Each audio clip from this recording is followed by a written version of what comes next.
Now to the showdown over Russia and Ukraine. Summit talks start tonight, come in the wake of a violent revolt in Kazakhstan, where Russian forces moved in to back the regime.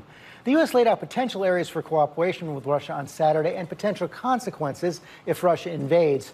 We're going to question Secretary of State Antony Blinken about it all after this report from senior foreign correspondent Ian Pannell. For weeks, observers have been anxiously watching Ukraine, fearing a new Russian intervention.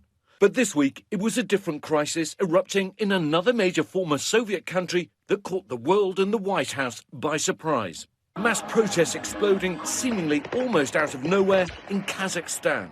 Protesters storming government buildings across this huge Central Asian country.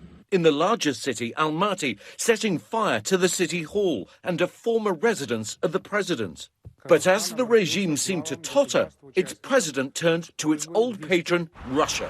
Now a few thousand Russian paratroopers are arriving in Kazakhstan.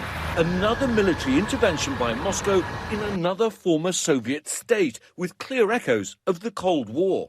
Bolstered by the Kremlin, the president's regained a fragile control, ordering his forces to shoot to kill. They've cleared the streets in Almaty, but more than 160 dead. I think one lesson of recent history is that once Russians are in your house, it's sometimes very difficult to get them to leave.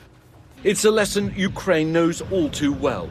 Every few minutes, another gunshot there. You hear the sound of rapid automatic gunfire there. They're telling us to go. When we visited the front line last month, the 8-year-old conflict was still flickering. The Kremlin using the threat of invasion to issue sweeping demands that NATO pull back from Eastern Europe. Now US diplomats have two crises to tackle when they sit down for talks with Russia. It remains to be seen how much influence they still have and whether the Kremlin is listening. Thanks to Ian Pannell for that.